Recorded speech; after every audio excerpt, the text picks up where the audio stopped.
ఈరోజు ఏదైతే ఈ యొక్క జిఎస్టీ రిఫార్మ్ ఇప్పటికే చాలామంది సభ్యులు మాట్లాడారు. ఫైనల్గా డిప్యూటీ సీఎం గారు కూడా దీని గురించి మాట్లాడారు. నేను సభ్యులకే కాకుండా రాష్ట్రంలో ఉండే ప్రజలకు కూడా అర్థం కావాల్సిన అవసరం ఉంది.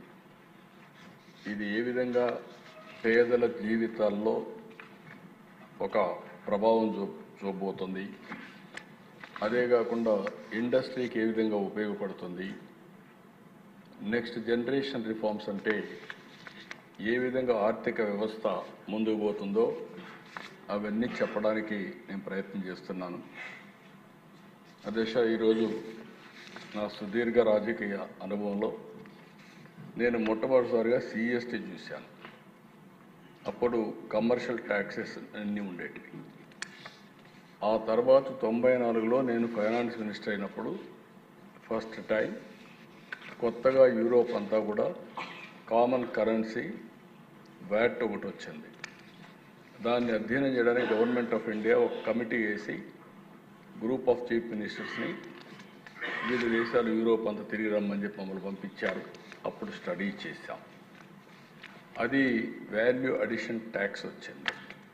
ఒకప్పుడు ట్యాక్స్ ఏ విధంగా ఉండేదంటే ఒక్కోసారి వేరే రాష్ట్రాల నుంచి వస్తువులు కానీ మన ఇంపార్టెంట్ ప్లేస్కి వస్తే ఎంట్రీ ట్యాక్స్ కూడా వేసేవాళ్ళం. అది మొట్టమొదటిసారిగా ముంబైలో స్టార్ట్ అయ్యింది. అది స్టార్ట్ అయ్యి దాన్ని మేము స్టడీ చేసి మనం కూడా దాన్ని ఉపయోగించుకొని అడిషనల్గా వేసే పరిస్థితికి వచ్చాం. దగ్గర దగ్గర 17 రకాల ట్యాక్సులు, 13 రకాల సర్ఛార్జీలు, ఎప్పుడు వీలైతే అప్పుడు డబ్బులు లేకపోతే ఇంకో ట్యాక్స్ వేయడం, ఇది ఒక అలవాటుగా పెట్టుకొని ట్యాక్స్ అనేది ఒక కాంప్లికేట్ చేసి వదిలిపెట్టాం. మొట్టమొదటిసారిగా 2002లో వాజ్పేయి గారు ప్రధానమంత్రిగా ఉన్నప్పుడు జిఎస్టీ తీసుకురావాలని ఆలోచన చేశారు. ఆ తర్వాత వచ్చిన గవర్నమెంట్ ఏం పట్టించుకోకపోతే మొట్టమొదటిసారిగా నరేంద్ర మోడీ గారు ప్రధానమంత్రి అయిన తర్వాత ఇప్పటికి కూడా జ్ఞాపకం, ఆ రోజు అరుణ్ జైట్లీ గారు ఫైనాన్స్ మినిస్టర్. ఆయన అందరితో మాట్లాడి అవసరమైతే మీకు నష్టం వస్తే నష్టం కూడా మేము భర్తీ చేస్తామని చెప్పి కన్విన్స్ చేసి మొట్టమొదటిసారిగా జిఎస్టీ తీసుకొచ్చారు. ఆ జిఎస్టీ వచ్చిన తర్వాత దిశ ఒక గేమ్ చేంజర్గా తయారైంది. అవన్నీ నేను చూపిస్తాను. ఈరోజు నెక్స్ట్ రిఫార్మ్ జిఎస్టీ రెండో రిఫార్మ్ తీసుకొచ్చారు. ఇది మీరు ఒకసారి చూస్తే నాకు ఏమాత్రం అనుమానం లేదు. నేను ఎప్పుడు కూడా దిశ రిఫార్మ్ అంటే నేను ముందుంటాను. అది నా జీవితంలో ఇప్పుడే కాదు, మొట్టమొదటి ఒక ఆర్థిక సంస్కరణలన్నా, ట్యాక్స్ రిఫార్మ్స్ అన్నా, టెక్నాలజీ రిఫార్మ్స్ అన్నా నేను ముందుంటాను. చాలాసార్లు ఒక విషయం చెప్పాను, మనందరం గుర్తుపెట్టుకోవాల్సింది అభివృద్ధి జరిగితే సంపద సృష్టించబడుతుంది. సంపద సృష్టిస్తే ప్రభుత్వానికి ఆదాయం వస్తుంది. ఆదాయం వస్తే ఆ ఆదాయంతో సంక్షేమం మళ్ళీ అభివృద్ధి చేయడానికి అవకాశాలు వస్తాయి.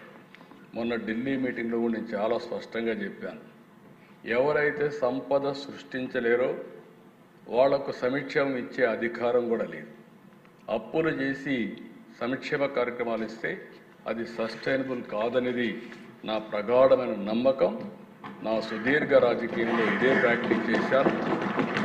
అందుకే ఈ రిఫార్మ్ వస్తే మా ఫైనాన్స్ మినిస్టర్ గారు, మా ఫైనాన్స్ సెక్రటరీ గారు అందరూ వచ్చి, సార్ మనకు నష్టం వచ్చేస్తుంది, చాలా ఇబ్బందులు వస్తాయి, ఆర్థికంగా ఇబ్బందులు పడతామంటే ఆర్థిక ఇబ్బందుల తర్వాత ఫస్ట్ దేశం రాష్ట్రం ముఖ్యం. మనం అంతా కూడా లాంగ్ టర్మ్ రిఫార్మ్ చూడాలి. It will be A game changer, don't object. First మీరు వెళ్ళి సపోర్ట్ చేయమని చెప్పిన వ్యక్తి నేనని చెప్పి కూడా నేను తెలియజేస్తున్నా. ఆ పని చేశాను. అయితే దిశ దీంట్లో సైలెంట్ ఫీచర్స్ ఒకసారి చూస్తే మనం నెక్స్ట్ ఈరోజు వచ్చిందంతా కూడా ఇంత మునుపంతా కూడా ఒక కాంప్లెక్స్ కానీ 4 టైర్ సిస్టమ్ ఉండేది. ఆ 4 టైర్ సిస్టంలో 5, 12, 18, 28 ఇందులో కూడా ఒకే ప్రోడక్ట్కి సంబంధించిన వేరియస్ బై ప్రోడక్ట్స్ వస్తే ట్యాక్సేషన్ మార్చేసేవాళ్ళు, వేరే స్లాబ్కి పోయేది. దానివల్ల ఎక్కడికక్కడ కాంప్లికేట్ చేసి లేనిపోని సమస్యలు ట్యాక్స్ పే చేయడం కానీ, అధికారులు వీళ్ళని ఎరాస్ చేయడం కానీ, ఇలాంటి కాంప్లికేషన్స్ అన్నీ ఉండేటివి. ఈరోజు చాలా సింపుల్గా 5 టైర్ స్ట్రక్చర్ని 2 స్లాబ్లు 5, 18. దీనివల్ల 140 కోట్ల మందికి నాకు ఏమాత్రం అనలేదు, ప్రతి ఒక్కరికి లాభం కలుగుతుందని మరొక్కసారి ఘంటాపదంగానే మీ అందరికీ చెప్పేస్తున్నాను. నెక్స్ట్, ఈరోజు ఇక్కడ చూసినప్పుడు